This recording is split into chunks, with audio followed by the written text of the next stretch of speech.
Sekali peristiwa, Yesus dibawa oleh Roh ke padang gurun untuk dicobai iblis.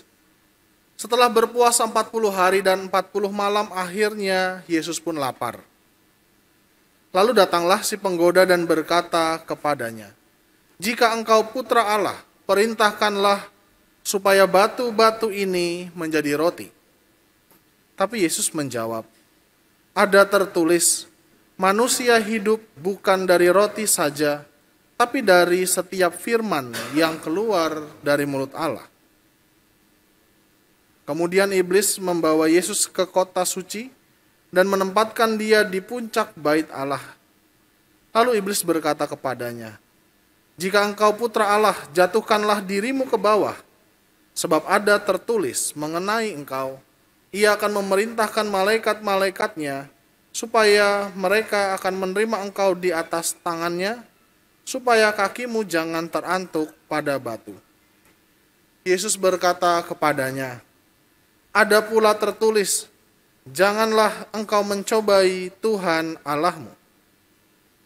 Setelah itu iblis membawa Yesus ke atas gunung yang sangat tinggi dan memperlihatkan kepadanya semua kerajaan dunia dengan kemegahannya. Iblis berkata kepadanya, "Semuanya itu akan kuberikan kepadamu jika engkau sujud menyembah aku." Lalu berkatalah Yesus kepadanya, "Enyahlah iblis, sebab ada tertulis, engkau harus menyembah Tuhan Allahmu, dan hanya kepada Dia sajalah engkau berbakti." Sesudah itu, iblis meninggalkan Yesus dan lihatlah, malaikat-malaikat datang melayani Dia. Demikianlah Injil Tuhan. Mari kita hening sejenak, kita merenungkan firman Tuhan yang kita dengarkan.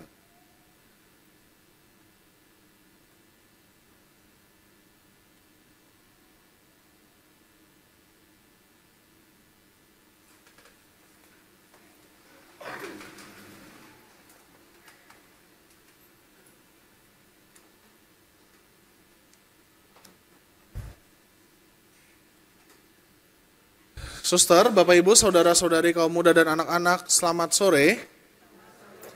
Apa kabar? Ya, bagaimana pantang dan puasanya? Lancar?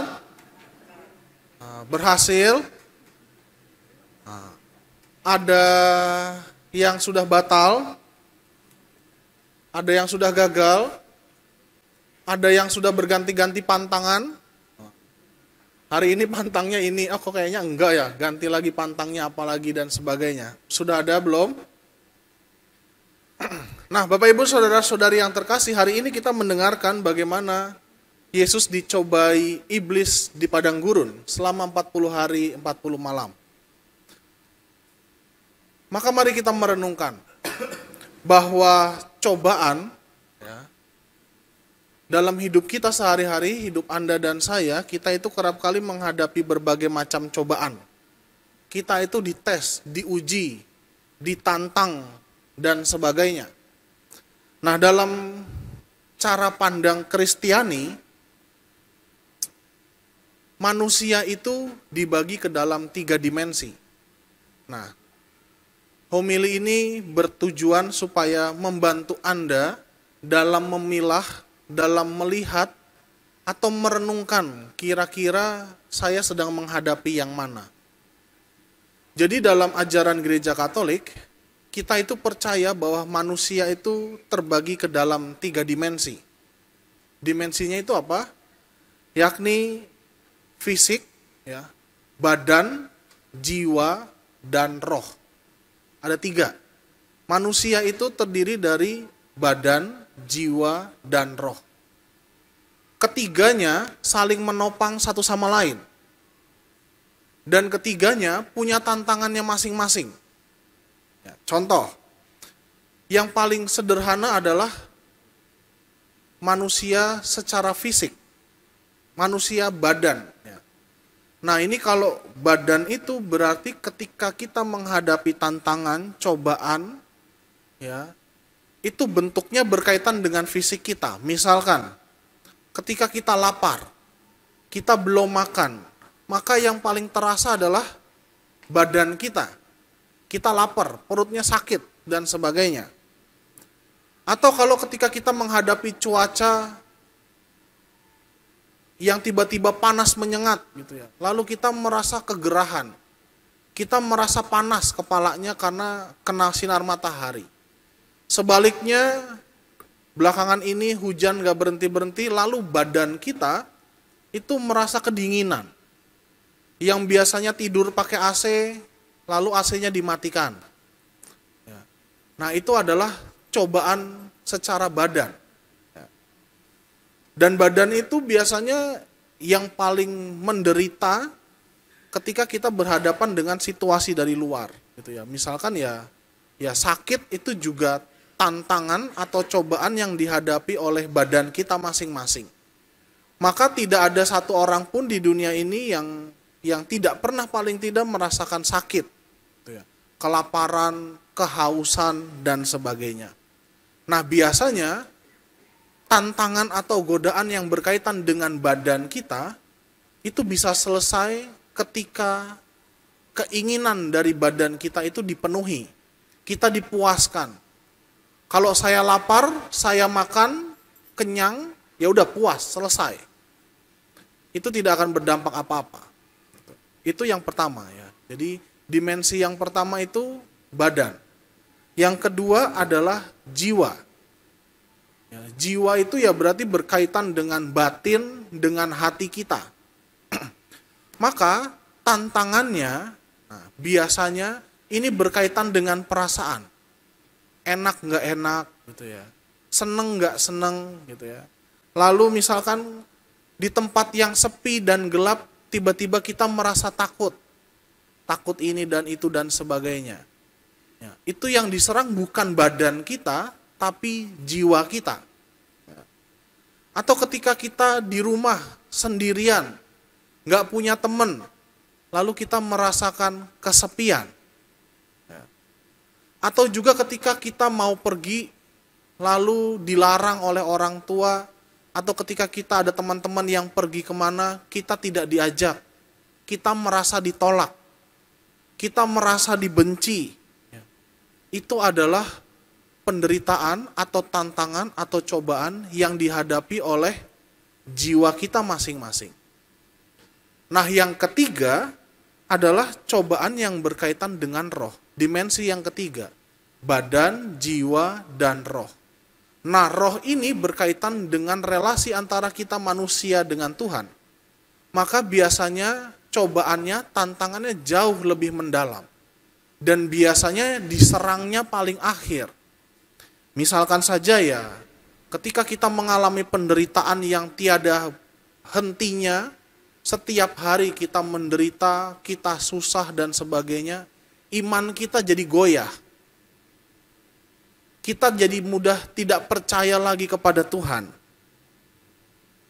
Lalu kita menjadi, ya sudah kalau gitu, merasa ya saya sendiri mampu kok untuk menyelesaikan ini dan itu dan sebagainya. Nah, Bapak Ibu Saudara-saudari yang terkasih, 3 dimensi tadi ya, itu kerap kali dicobai berurutan. Jadi biasanya yang diserang badannya dulu.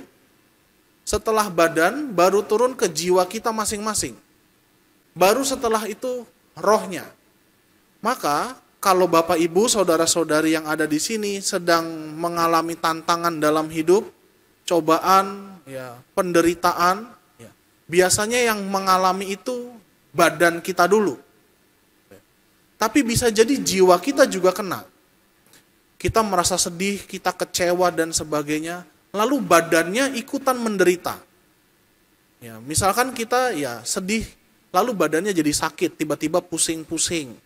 Nah, itu karena tantangan terhadap jiwa kita, lalu jiwa kita ini nggak kuat, rapuh, mempengaruhi badan kita.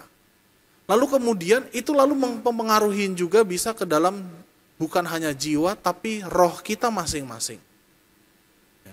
Maka Bapak Ibu Saudara-saudari yang terkasih, cobaan terhadap iman atau roh ini ya paling sulit untuk dihadapi dan hanya bisa dihadapi kalau kita itu percaya kepada Tuhan, iman.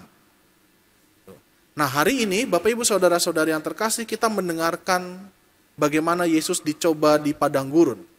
Dan 3 hal ketika Yesus dicobai itu berkaitan dengan 3 dimensi ini. Dikatakan Yesus berpuasa 40 hari 40 malam. Dan di hari ke-40 Yesus pun lapar. Ya, jadi lihat, di hari itu dia merasa lapar, fisiknya dulu yang diserang, dicobai oleh iblis. Lalu kemudian baru jiwanya. Yesus dibawa ke puncak bait Allah ya, untuk dilihat apakah dia itu mau berani meloncat dari atas ketinggian itu atau tidak. Jiwanya, perasaannya, ketakutannya. Lalu baru kemudian yang terakhir adalah ya cobaan terhadap rohnya. Kalau kamu mau menyembah saya, artinya ya mengakui bukan Tuhan yang disembah, tapi iblis ini yang disembah. Ya, ini berkaitan dengan roh. Ya. Maka ya semuanya akan diberikan untuk Tuhan. Nah, oleh karena itu, Bapak Ibu Saudara-saudari yang terkasih, mari kita merenungkan betapa kita manusia, siapapun kita, Anda dan saya, kita punya 3 kerapuhan ini. Maka pada masa Prapaskah ini, mari kita melihat apakah tantangan-tantangan, cobaan-cobaan, penderitaan yang kita hadapi, pergulatan hidup yang kita temui setiap hari, itu berkaitan dengan 3 hal ini. Tujuannya apa? Supaya kita bisa mengetahui bagian mana dalam hidup kita, bagian mana dalam diri kita yang paling lemah. Apakah badan kita, apakah jiwa kita, atau jangan-jangan roh kita. Maka Bapak Ibu Saudara-saudari yang terkasih, marilah dalam perayaan Ekaristi pada sore hari ini, kita mohon kepada Tuhan, agar badan, jiwa, dan roh kita itu dikuatkan oleh Tuhan dalam menghadapi cobaan. Caranya bagaimana? Ya kita mohon kekuatan dari Tuhan, tapi juga mari kita sama-sama kita merasakan ketika Anda dan saya menyambut tubuh Tuhan. Itu adalah makanan bagi roh kita, bagi jiwa kita, yang tanpa sadar menguatkan juga badan kita. Yang kedua, maka marilah kita mohon pula agar kita dimampukan oleh Tuhan bertahan dalam masa Prapaskah ini dalam melakukan doa, pantang, puasa, dan juga amal kasih.